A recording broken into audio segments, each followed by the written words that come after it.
renovación, ahí está. Lo que hablábamos en esta unidad, lo que vamos a ver en esta unidad, es en qué se basan todas las reacciones inmunoserológicas, ¿sí? Ahí vino Gonzalo, hola Gonzalo.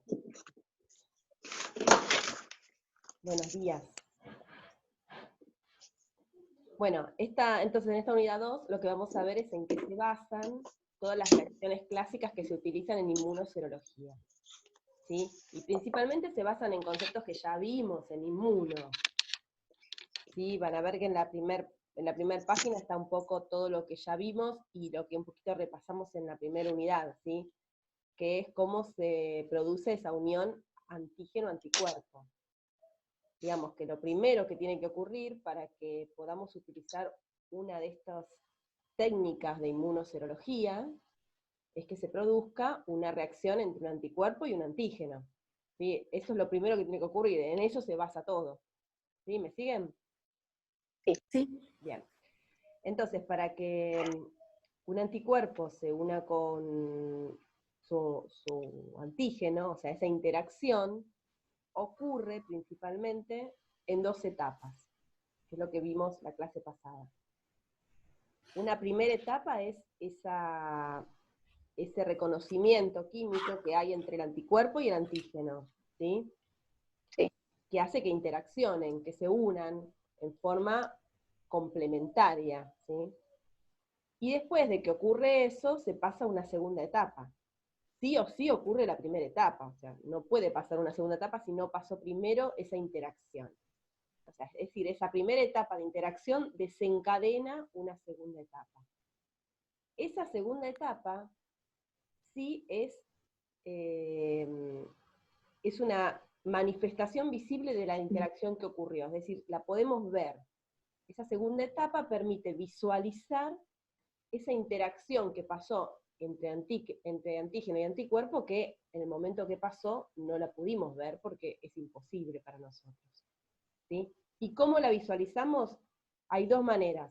O se producen aglutinaciones, como la que ustedes ven en los ensayos de grupo y factor, o la formación de un precipitado, como un botoncito en el fondo de la placa de lisa, ¿sí? O del tubo.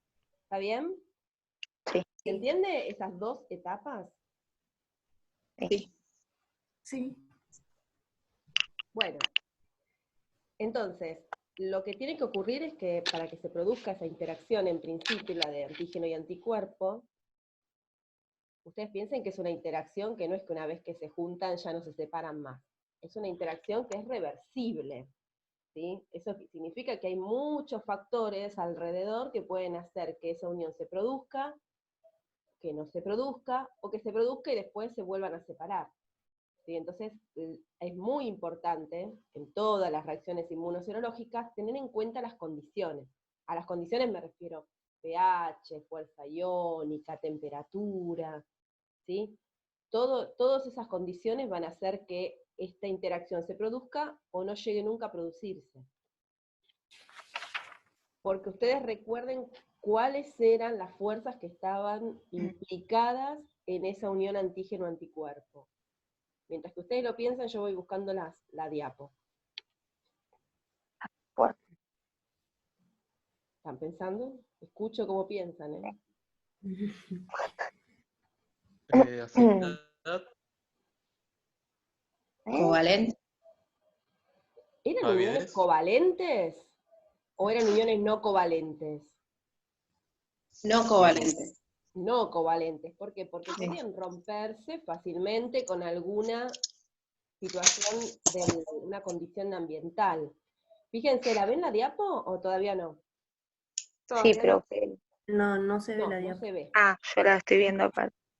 Ay, ¿cómo la ves vos? ¡Qué bárbaro! No, la computadora. Ah, Ah, Y el celo, estoy hacía con todo. voy ahora a compartir para que puedan ver.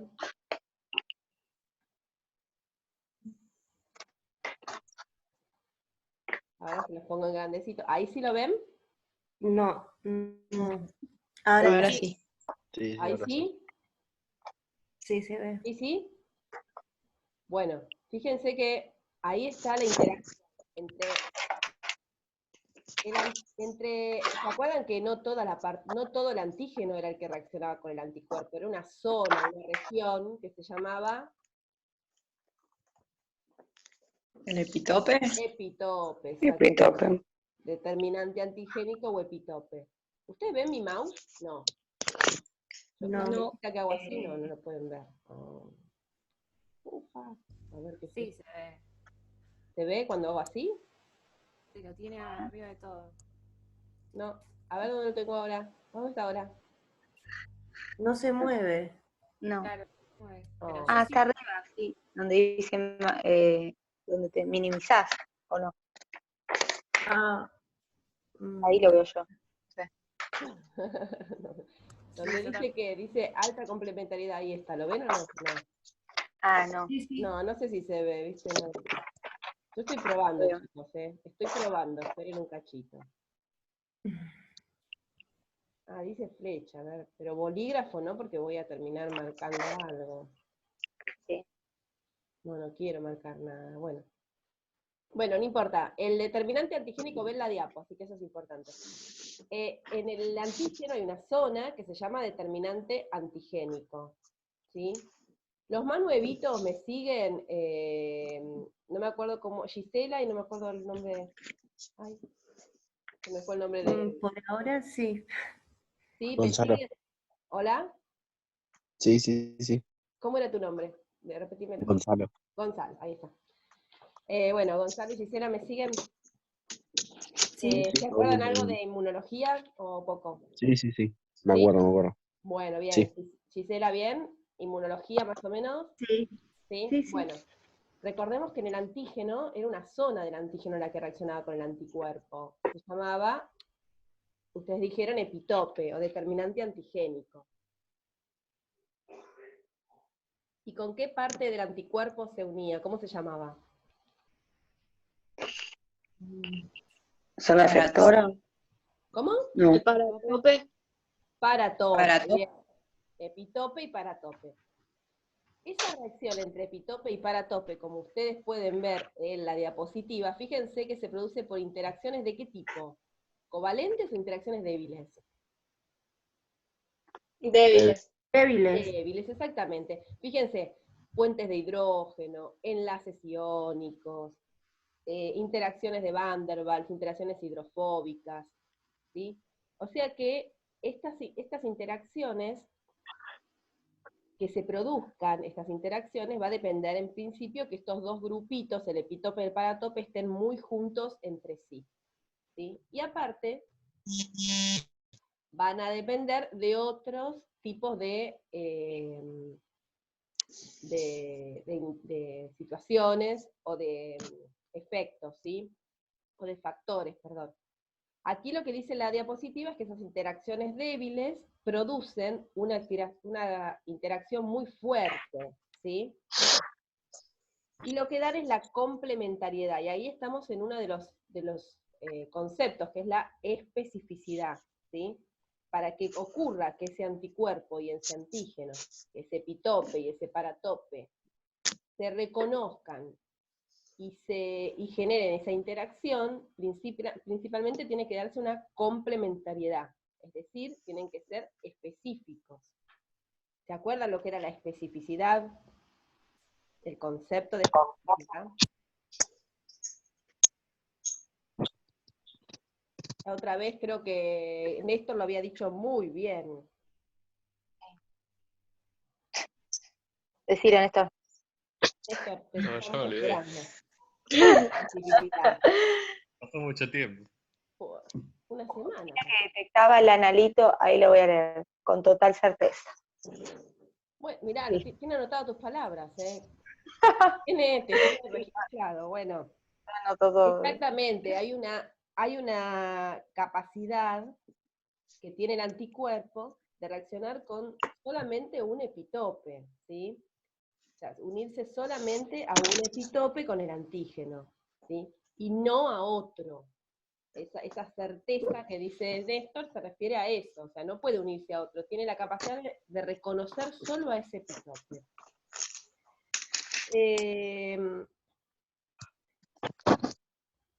Y esto puede ocurrir también que se produzcan otras cosas, como por ejemplo las reacciones cruzadas. ¿Sí? Las reacciones cruzadas también lo estuvimos viendo en inmuno, no sé si recuerdan, pero puede ocurrir que un anticuerpo, ¿sí? Reaccione contra más de un antígeno. Y eso puede ser porque en realidad el anticuerpo está reconociendo un epitope, y ese epitope puede ser que se repita en antígenos distintos. ¿Sí? O también lo otro que podía ocurrir es que esos epitopes sean similares. ¿Sí? No sean iguales, pero sean similares, entonces el anticuerpo lo reconoce. Con esta especificidad, teniendo en cuenta la especificidad de interacción entre antígeno y el anticuerpo, es que en esa base es que se desarrollan estos ensayos, ¿sí? Porque si yo conozco, si sé que un anticuerpo es muy específico para un antígeno, es decir, que solo va a reconocer a ese antígeno, yo lo puedo buscar como si fuera una caña de pescar para pescar ese antígeno, ¿sí? ¿Se entiende? Si yo quiero saber si está el antígeno ese que estoy buscando, lo tengo que buscar con algo que lo reconozca específicamente. Y un anticuerpo es como si fuera un anzuelito, voy y lo pesco simplemente porque interacciona con él específicamente, lo va a reconocer. Por eso es súper importante la especificidad para estos ensayos inmunológicos. ¿Me entienden lo que dije? Sí. ¿Alguna pregunta hasta acá?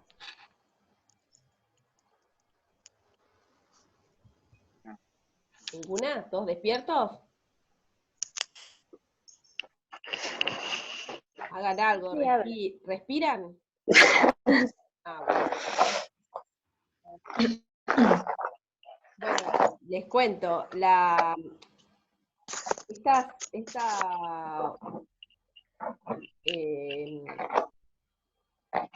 este tipo de técnicas, como dice ahí la diapositiva, son súper útiles, porque obviamente nos permiten un montón de cosas de las que ya hablamos en la primera unidad, ¿no? Diagnosticar enfermedades, porque puedo dar un resultado positivo o negativo sobre si tiene o no tiene un cierto agente, un cierto antígeno.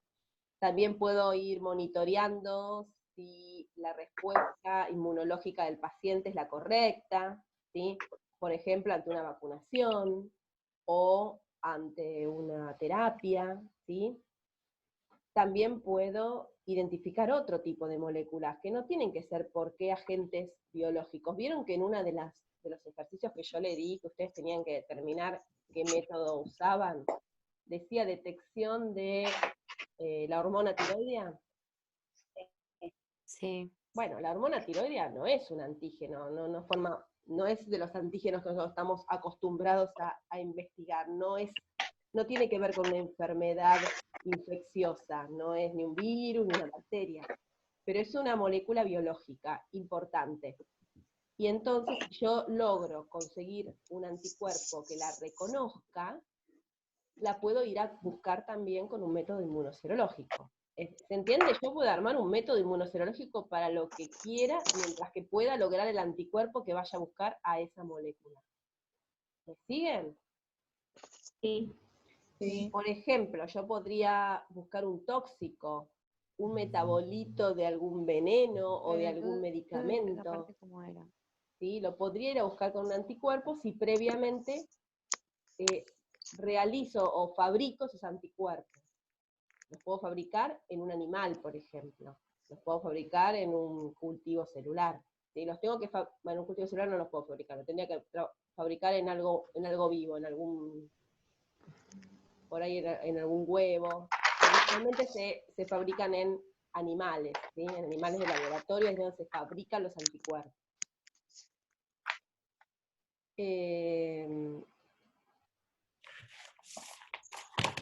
Y otra de las cosas que necesito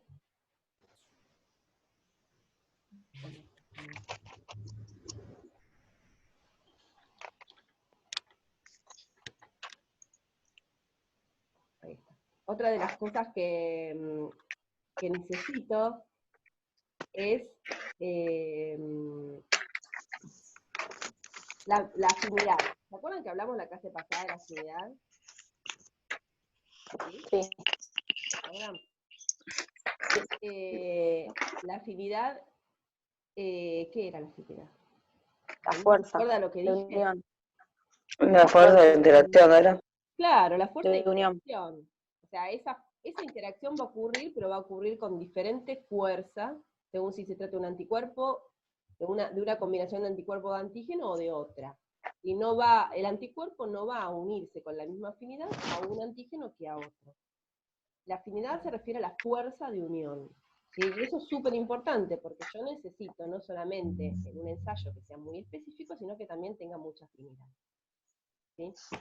Así que la afinidad también es importante. Vamos a volver a la diapo. Así que ahí tenemos las interacciones de la primera etapa. ¿Sí? Fíjense, esta es lo que dijimos, la primera etapa de interacción, ¿sí? A la que llamamos interacción primaria. ¿Sí? Esa es la primera etapa, que es la que nosotros no vamos a ver, porque en realidad lo que está ocurriendo en esta etapa primaria o en esta interacción primaria es una unión entre el antígeno y el anticuerpo, entre el epitope y el paratope. ¿Sí? O sea que la interacción primaria, que es la que se da en la primera etapa de una reacción inmunológica, se refiere a la unión del antígeno y el anticuerpo y no es posible que la veamos. ¿Sí? No hay ningún fenómeno, ahí dice sin fenómenos asociados. ¿Qué significa? Que solamente va a depender de la complementariedad. Es decir, si es mayor la complementariedad, significa que su especificidad y su afinidad son mayores. ¿Sí? ¿Se entiende lo que estoy diciendo? O sea, solo depende si son complementarios. La interacción primaria, o sea, esta primera etapa, que depende de la unión del anticuerpo y el antígeno, o que consiste en la unión del anticuerpo y el antígeno, solo va a depender de la complementariedad, es decir, de la especificidad y la afinidad que tenga ese anticuerpo por ese antígeno. No va a depender de nada más. Y lo que tenemos es que lo otro importante es que tampoco depende ni de la temperatura, ni de la fuerza iónica, ni del pH, ¿sí? En este caso, solo la complementariedad, solo van a unirse. Ahora, ¿la puedo ver esta interacción primaria? De ninguna manera, se produce a un nivel molecular, con lo cual no es posible verlo. Entonces, lo que se desarrolló fueron métodos para poder verlo. Fíjense los métodos que dice abajo. ¿Los leen? Enzima inmunoensayo. Sí. ¿Qué dice? Sí, sí, sí. Inmunofluorescencia, radio, inmunoanálisis. Exactamente, esos son los métodos que se desarrollaron para poder observar, para poder visualizar una interacción que no es posible visualizar de otra manera. ¿Sí? O sea, lo podemos visualizar con alguna reacción enzimática, si hablamos de un enzimo inmunoensayo, con una sustancia que dé fluorescencia, como en la inmunofluorescencia, o con un radioisótopo que nos emita radiación, como en el radioinmunoanálisis. Son todas cositas, ven, que yo le voy agregando al ensayo para poder verlo, para poder visualizar y darme cuenta si ocurrió o si no ocurrió. Si no, no tengo modo. ¿Se entiende eso? Sí. ¿Sí? No se duerman, por favor.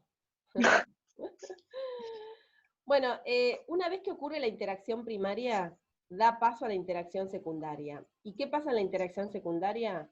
Bueno, ahí ya empieza, no solamente va a depender de si es complementario o no, obviamente tiene que ser complementario, pero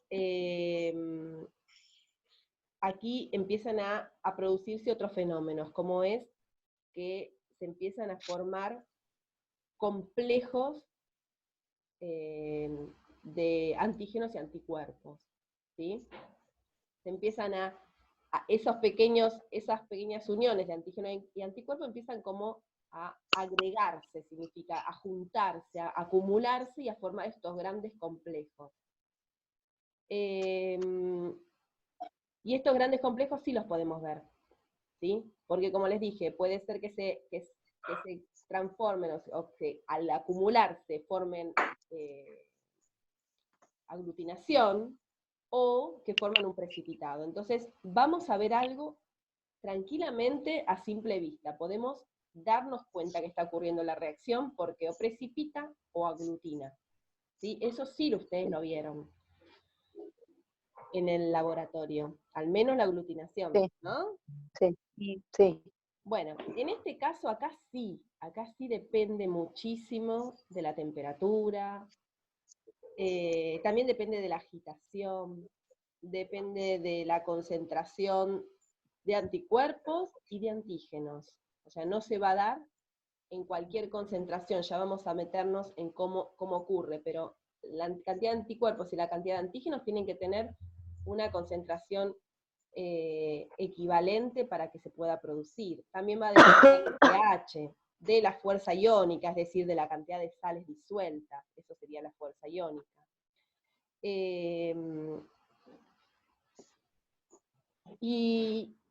O sea, que todas esas cosas me van a hacer que esa interacción secundaria se produzca o no. Y en base a esa interacción secundaria se generaron métodos, como los que ustedes ven ahí abajo mencionados. ¿Alguno lo quiere leer? Aglutinación. Sí. Decís. Inmunodifusión y electroinmunodifusión. Muy bien. Bueno, estos son algunos, hay más. Está también la precipitación, que en esta diapo no está. La aglutinación es algo que ustedes ya vieron. La inmunodifusión, vamos a verla también, es cómo difunden estos complejos de precipitados a través de un gel. ¿Ustedes hicieron algo de eso en el laboratorio? Lo de electroforesis. No. No lo hicimos, lo vimos, perdón. Lo vieron. Bueno, Sí. bueno, me está avisando acá que en 10 minutos se corta y nos volvemos a encontrar, acuérdense, ¿eh? Sí. Les recuerdo a todos. En 10 minutitos más o menos esto se corta, nos volvemos a meter en Zoom con el mismo link, la misma usuario, la misma contraseña y todo lo mismo. Bueno, les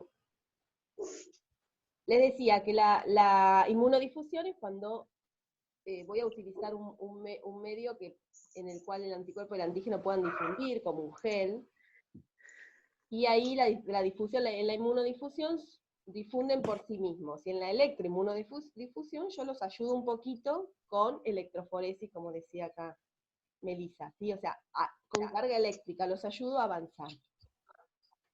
Y acá vamos a tener dos cosas. A ver si está.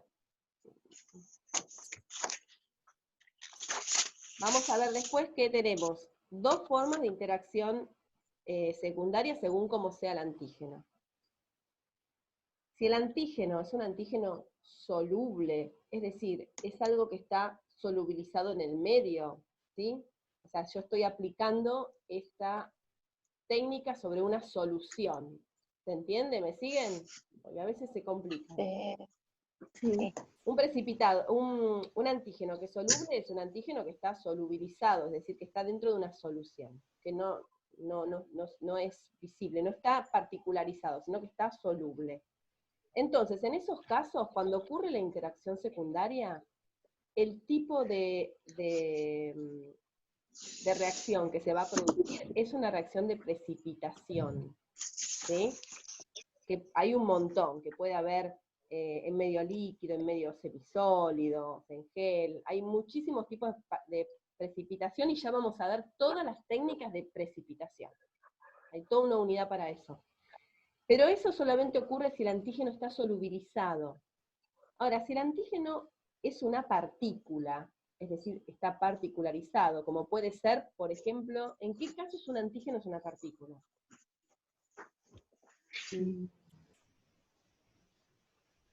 ¿No?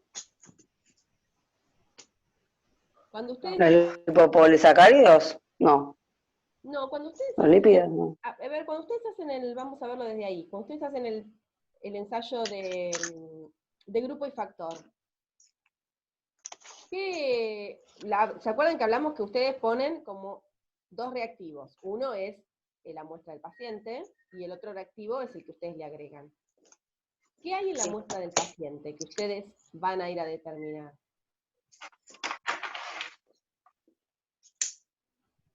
En el grupo y factor, ¿qué determinan?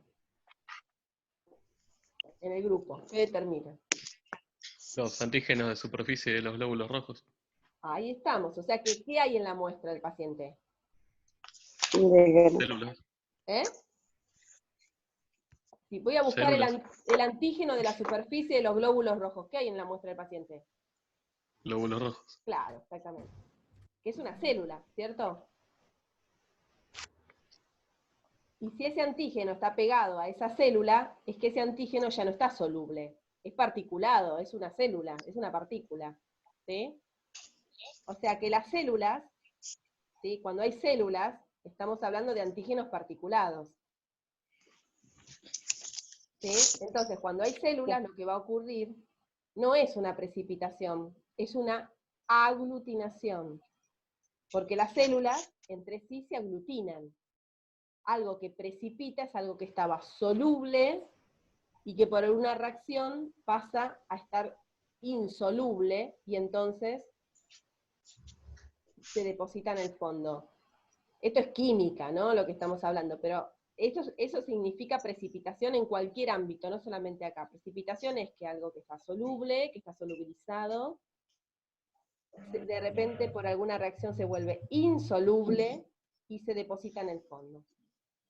Eso va a ocurrir en nuestras reacciones inmunológicas solo si el antígeno es un antígeno soluble. Si el antígeno es una célula, como el glóbulo rojo, ya no va a estar soluble y va a precipitar, porque el antígeno ya no estaba soluble de antes, está suspendido en el líquido, ¿se entiende? Por lo tanto, las células lo que van a hacer es juntarse, no precipitar, juntarse, es decir, aglutinarse. ¿Se entiende la diferencia? Y yo ahí igual en la diapositiva yo no veo la que está pasando. No sé si los demás la ven. Como que se me quedó en secundaria a mí. O estaban ahí. Ah, Estamos no, igual la ves la diapo. Sí, pero veo, o sea, esa, no sé si habían pasado o seguían ahí. No, seguimos acá. En la de- Ah, listo. Está bien. Profe, una pregunta. Ahí pasamos. ¿Está grabando la clase Sí, sí, y después la sube o cómo? sí. Ahora me responden la pregunta. No se hagan los piolas, respóndanme la pregunta. ¿Entendieron o no entendieron la diferencia? Más o menos, profe. Bueno, entonces vamos a pensarla bien porque es importantísima. ¿Qué parte no entendieron? A ver, ¿qué es lo que no se entiende? Así lo vemos bien. No, yo no entendí mucho lo que decía de las partículas, o sea, las diferencias que recién explicó, como que me quedé ahí. Bueno, en esta interacción secundaria vamos a poder ver dos fenómenos. O la precipitación o la aglutinación. ¿Qué diferencia hay entre las dos? Es que la precipitación es un fenómeno que se da cuando algo, una sustancia, está soluble, es decir, está solubilizada en un líquido. Ese concepto lo entienden, lo que es soluble, sí. Sí.